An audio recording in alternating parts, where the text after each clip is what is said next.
Kita perlu takut dengan kesyirikan. Dan tatkala kita membaca, mengkaji betapa dahsyatnya hukuman buat orang-orang yang melakukan kesyirikan, agar kita takut.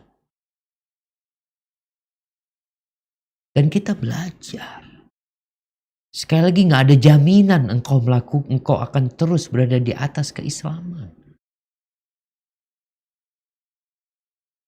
Nabi Ibrahim yang hidup bertahun-tahun mendakwain orang tua dan kaumnya, ketika dia punya anak, doanya Nabi Ibrahim, wajnubni wabaniya an na'budal asnam. Rabbi innahunna adlalna katsiran minan nas. Nabi Ibrahim berdoa, ya Allah, hindarkan aku, Nabi Ibrahim berdoa, hindarkan aku dan anak keturunanku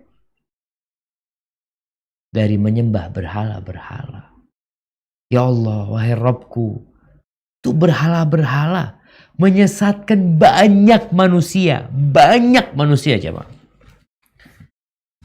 Coba kita lihat sekarang kondisi, ya Indonesia mungkin mayoritas Muslim, tapi penduduk bumi ini nggak mayoritas Muslim.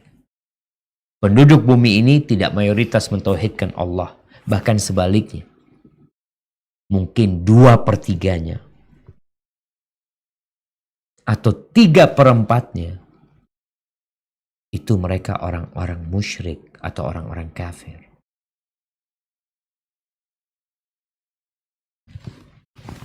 Di surah An-Nisa ayat 168-169. Di surat An-Nisa Allah 168 169. Allah menyebutkan hukuman buat orang-orang kafir. Kesyirikan dan kekufuran ini saling berkaitan.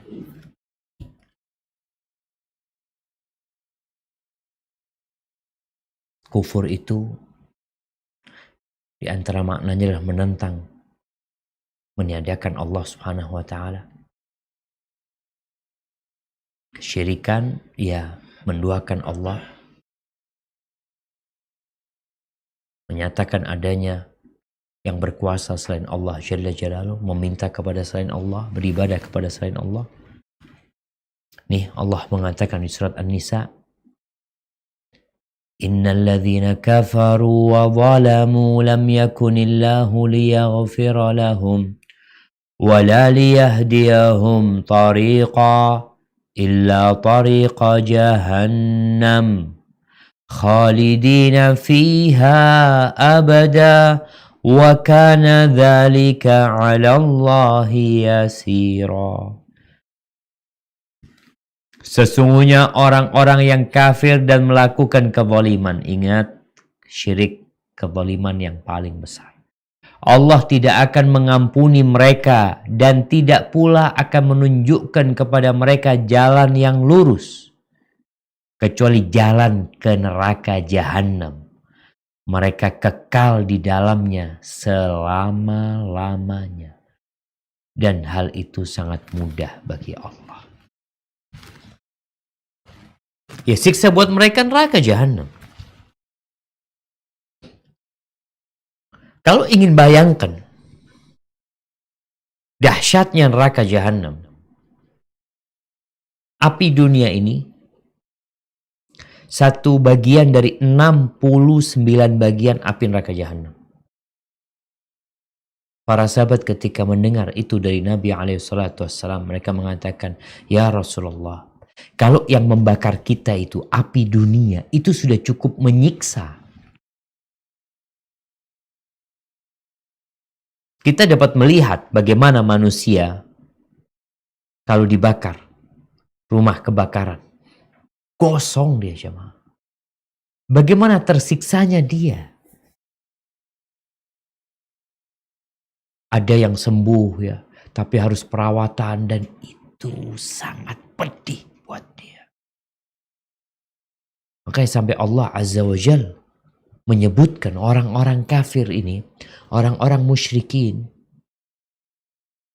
nggak ada istirahatnya diazab oleh Allah sehingga mereka ingin dimatikan. Di surat Fatir ayat 36.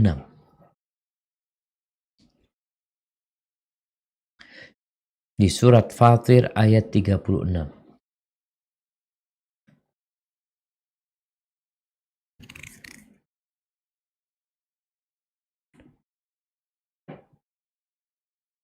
Nah, Allah Azza wa Jal berfirman, "Walladzina kafaru lahum naru jahannam la yuqda alaihim fayamutu wa la yukhaffafu anhum min adabiha kadzalika najzi kulla kafur." Dan orang-orang yang kafir bagi mereka neraka jahanam. Mereka tidak dibinasakan hingga mereka mati dan tidak diringankan dari mereka azabnya. Demikianlah kami membalas setiap orang yang sangat kafir. Mungkin ada yang berpikir, Ustadz, mereka cuma 70 tahun, masa disiksanya 700 tahun? Masa disiksanya 70.000 tahun? Masa disiksanya tanpa ada batasan? Ya. Kenapa? Ya kenapa nggak mau beriman? Apa yang diminta Allah berat? Apa berat yang diminta Allah? Hanya diminta untuk mengatakan la ilaha illallah. Dikatakan kepada Abu Jahal, dikatakan kepada Umayyah bin Khalaf, dikatakan kepada Abu Lahab, dikatakan kepada paman Nabi alaihi salatu wassalam, Abu Talib. Nggak mau mereka. Nabi nggak minta uang. Nabi tidak memungut pajak. Tidak hendak memperkaya dirinya. Enggak. Nabi cuma minta engkau mengatakan la ilaha illallah. Tapi apa kata orang-orang musyrikin? Aja'alal alihata ilaha wahida. Inna hadha la syai'un ujab. Apakah dia hendak menjadikan sesembahan yang banyak itu mau dijadikan satu? Ini benar-benar perkara yang menakjubkan, kata mereka. Maka pantas mereka diazab, dikasih segala fasilitas sama Allah, dikasih kesempatan untuk bertobat, diajak untuk kembali kepada Allah, nggak mau. Maka azabnya mereka kekal selama-lamanya.